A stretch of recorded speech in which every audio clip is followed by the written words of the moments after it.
Carnotaurus is a happy example of a theropod besides Tyrannosaurus that's pretty well known by the general public due to movies like Disney's Dinosaur and more recently, Apple TV's Prehistoric Planet. And we do have many models of it. But other Abelisaurids, despite having decent remains in the fossil record, are poorly represented in the model record. I've been hoping for one for a long time, and guess who again gives us an overdue genus? This is the Haolonggood Majungasurus, and just like Carnotaurus, it's a bizarre animal. The name means Majunga lizard, the name Majunga being the French name for Madang, a city in Madagascar. Majungasaurus is estimated to be 5.6 to 7 meters, or 18 to 23 feet long. This model measures about 22 centimeters or 8.7 inches, which puts it at 1 to 32 scale. For 1 to 35, it would be 7.7 meters or 25.3 feet. Now here's my Wonder Artistic model humanoids for an idea of size. For 1 to 33 and 1 to 35.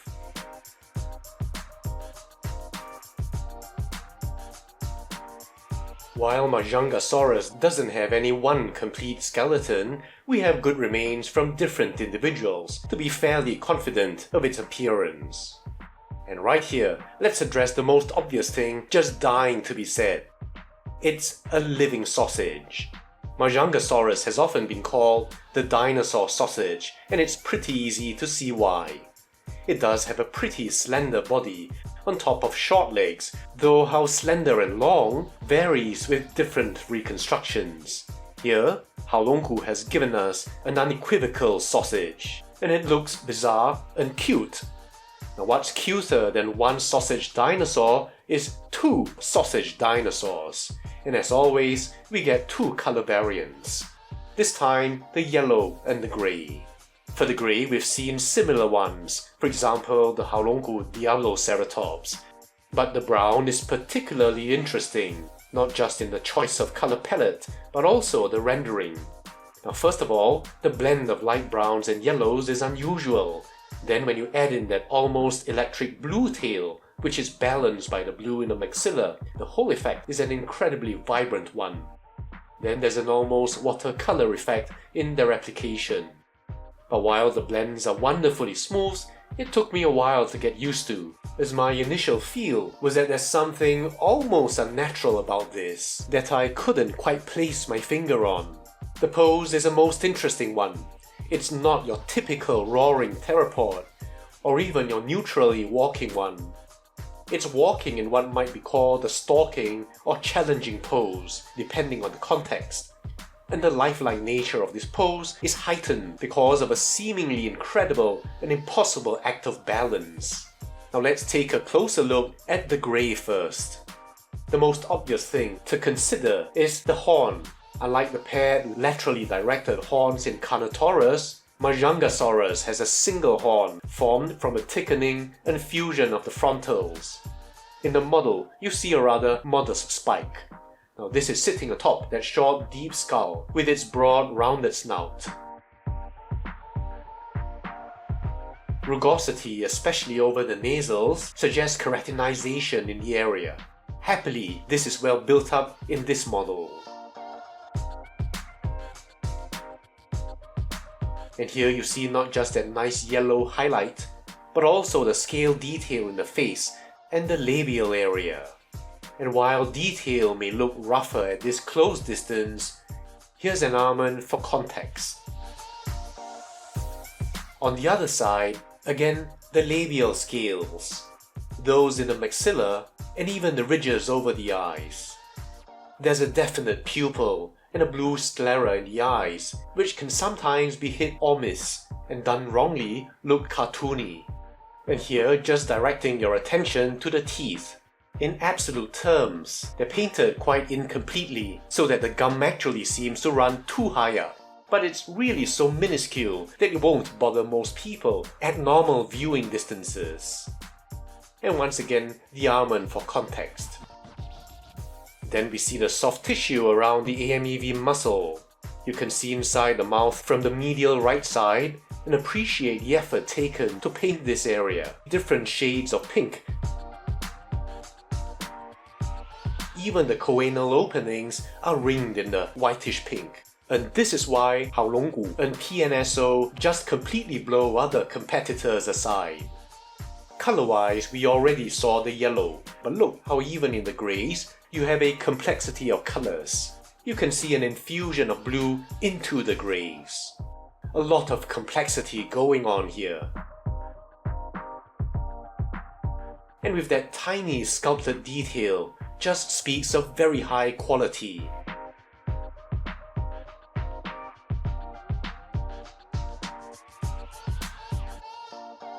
I think I just caught the right lighting angle here to show you the intricate detail on the body. With smaller models with a shallower depth of sculpting detail, as should be the case, they aren't always as obvious.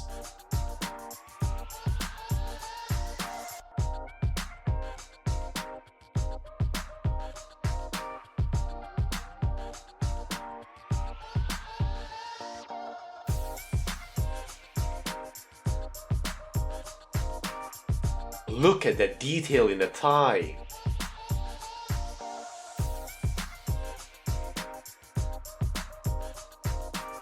Then down the leg. And if you can see the tarsal areas against the size of my thumb.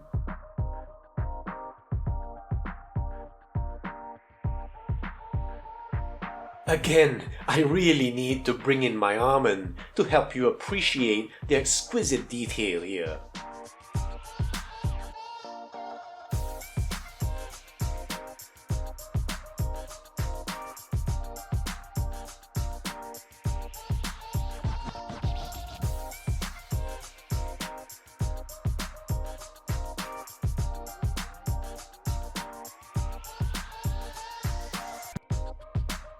And we get to the main event, at least for me, in Abelisaurid, those minuscule, freaky arms. Now here they actually look a tiny bit longer than I expected. Look at these ridiculous appendages, covered in an almost fatty covering of skin. They almost look like sausages themselves. So we have a nice, shall we say, sausage on sausage theme going on here. The hands seem to be highlighted in a different color. Now here there seems to be skin creases hinting at an elbow joint, which of course shouldn't be the case. Now here you see the size in relation to the body, but also another strong impression of their useless form. And down we go into the tail. Now first you can see the nice muscle bundle here, draped in a very detailed skin texture. Overlay that with a pleasing smooth transition of colors as we go down the tail and the integration of the stripes, and you've got something really beautiful to look at.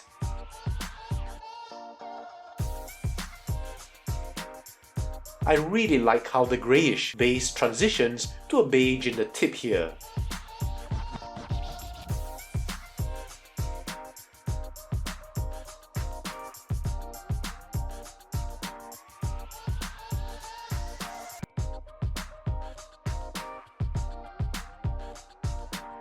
And a quick look at the underside.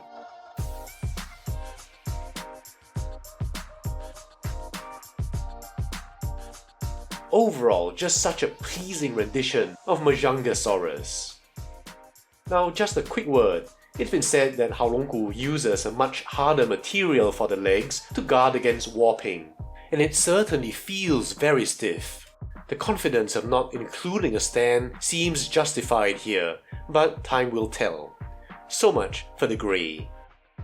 Now let's look at the yellow. Besides the colours, I noticed that the eye is painted in a full black, which often gives a more pleasing appearance than an eye with a pupil, in my opinion.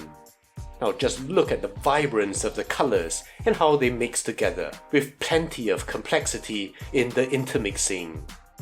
There's very nice use of both complementary and analogous colors all in one area, which really makes this extremely striking. The detail you can see is the same in the grey.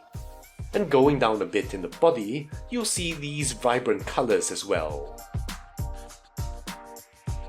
From the top, right in the accent over the eyes, you can see how the colors are also very striking. I'm probably overusing the word here, down the neck and the back.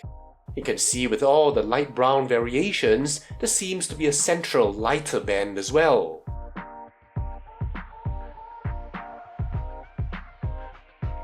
Now just an overview of the body, and it's enough for you to admire the wonderful blend of colors again, with plenty of light browns, yellows, and even very light undertones of blue.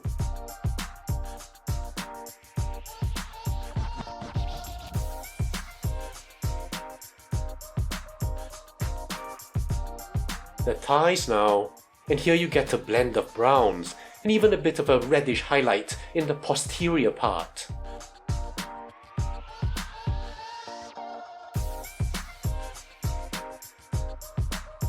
Detail in the legs, a little easier to see in this color variant. The scales, the scutes, and the skin wrinkle.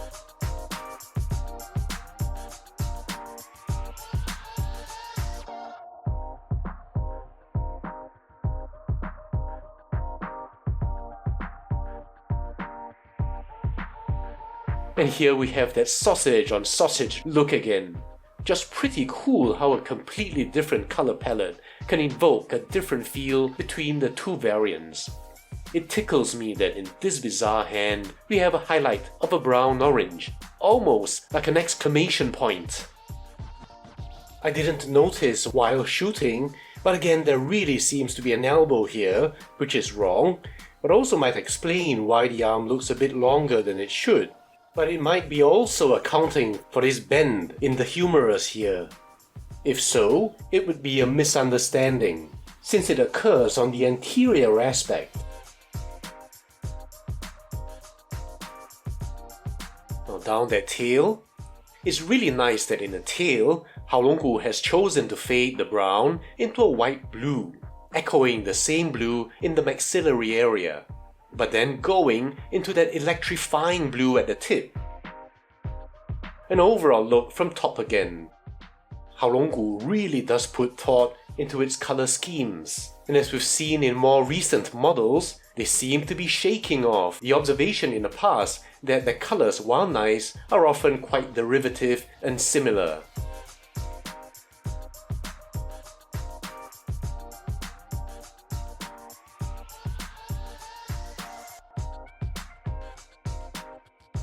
A quick look at the underside.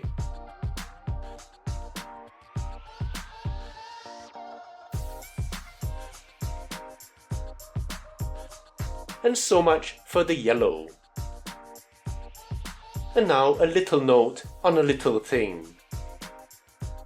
You guys know I'm really not interested in theropods at all, but the Abelisaurids are one exception. Possibly because of the totally freaky appearance of these bizarre animals. Now most especially, I have a fascination, my friends might say fetish, with freaky forelimbs, and the Abelisaurids take the prize here. Now I've raved on about Carnotaurus' arms and hands elsewhere, and I'd like to sneak in a few quick minutes to share some little facts about these limbs in Majungasaurus. For Majungasaurus specifically, the work of Birch, in particular the 2012 and the 2017 papers, will be of great interest if you want to really get into the upper limb anatomy. There are some interesting facts. First of all, the scapular coracoid doesn't present the same kind of size reduction as in the arms. That's because, just like in humans, the scapula is an attachment site for a bunch of muscles other than those from the upper limb. If you did anatomy in uni, you'll no doubt be familiar with muscle attachment diagrams like this. The red represents origins and the blue the insertions. The levator scapulae are neck muscles that would be important in feeding, and serratus muscles would have a role in breathing. Furthermore, specific to the upper limb, the large attachment site of the deltoideus and subscapularis, which insert on the humerus, suggest that the forelimb wasn't completely vestigial. The humerus itself is stout and robust, with a large deltopectoral crest for attaching muscles like the pecs, the lats, and the delts. Then there's the bulbous head of the humerus, evincing a large range of motion in the glenohumeral joint. Now this suggests that the arms were of some use. We've seen theories of this play in Carnotaurus and very visually depicted in prehistoric Planet. Now this robust morphology is also seen in other Abelisaurids, such as Majungasaurus and Alcasaurus. Similarly, the forearm, while freaky short, about a quarter the length of the humerus, bears tuberosities and scars that indicate the muscle attachments of muscles like the biceps and brachialis, and even the muscles associated with rotation, such as the pronator teres and the supinator, which in humans work to pronate and supinate the forearm. As for the manus, this is really quite interesting. In theropods with a reduced manus, digit loss tends to follow the sequence of digit 5, 4, 3, 1, and 2. For instance, in Tyrannosaurids, the 2 digits you end up with are actually digits 1 and 2, with a vestigial nub of metacarpal 3. However, in Abelisaurids, a reduced manus still retains the plesiomorphic ceratosaurian state of 4 digits. So Majungasaurus, for example, has 4 digits with sub-equal metacarpal lengths. Now this is seen in graviportal animals like tortoises and sauropods, but since this obviously isn't how Majungasaurus would have been using its front limbs, the reasons for the convergence is unknown. Another interesting aspect is the loss of the wrist bones. For example, in this Carnotaurus arm, the metacarpals directly adjoin the forearm bones with no intervening carpals, so no wrist movement. Now while both Tyrannosaurid and Abelisaurid forearm reduction may have a relationship with the increasing use of head-dominant hunting strategy, Tyrannosaurids like T-Rex have arms that are still functional. And here you can see clearly recognizable elements of the arm, forearm, wrist, and fingers. For this reason, they aren't completely vestigial compared to what we see in whales and snakes, without muscle scars or robust attachment sites. Now taken collectively, despite the freaky reduction in size, robust bones plus preserved muscle scars suggest that, while limited, there had to be some very specific forearm function in Abelisaurids. Some ideas we've seen, or has been suggested in Tyrannosaurids, include clasping and stabilization during mating. Perhaps it's for display, as we've already talked about. But lastly, interestingly, fascinatingly, or perhaps most uncomfortably, there's the suggestion of its use in stimulating each other while mating, as seen in boyd snakes. And on that perhaps TMI note, let's get to the comparisons. Now let's do a quick comparison between the two variants. You can see it's back to the stencil pattern for both variants, but again the colors are done so well it's almost easy to overlook. Now a close-up here, and you can see how vibrant the yellow is, while the grey will appeal to those who prefer conservative colors. But because of the complexity in color application, conservative doesn't mean plain and boring. Very nicely rendered, whichever one you get. I don't have any other Majungasaurus, so let's look at Haolonggood's other Abelisaurid, the Carnotaurus. Now, this wasn't a perfect model, but looking at it again, I'm really appreciating it for what it is. There is still rather nice color, and the scale detail is also quite pleasing. Very nice to see these two together, though in comparison, I again feel that the Majungasaurus seems a bit too big.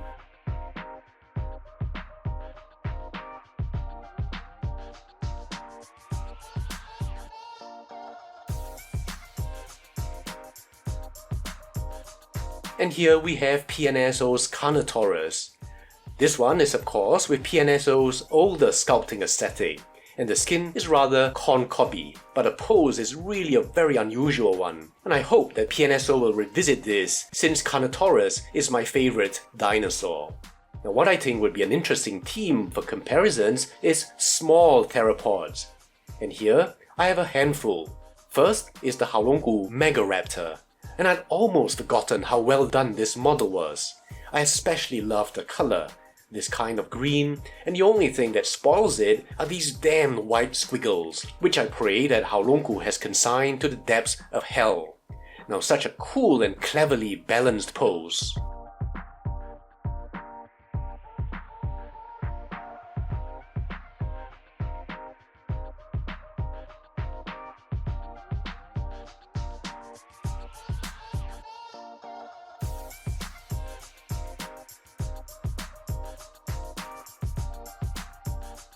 Then the Megalosaurus. And hopefully you can appreciate just how small today's Majungasaurus is.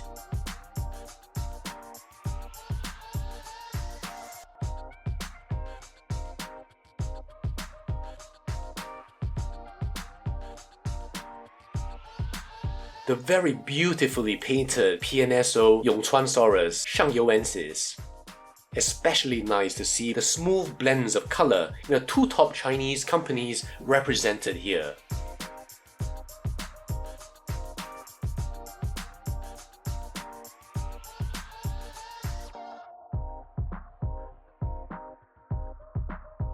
And on the theme of small, it would be criminal not to include the Nanotyrannus. To date, still my smallest theropod model in 1:35, and a marvel how much detail PNSO was able to get in this.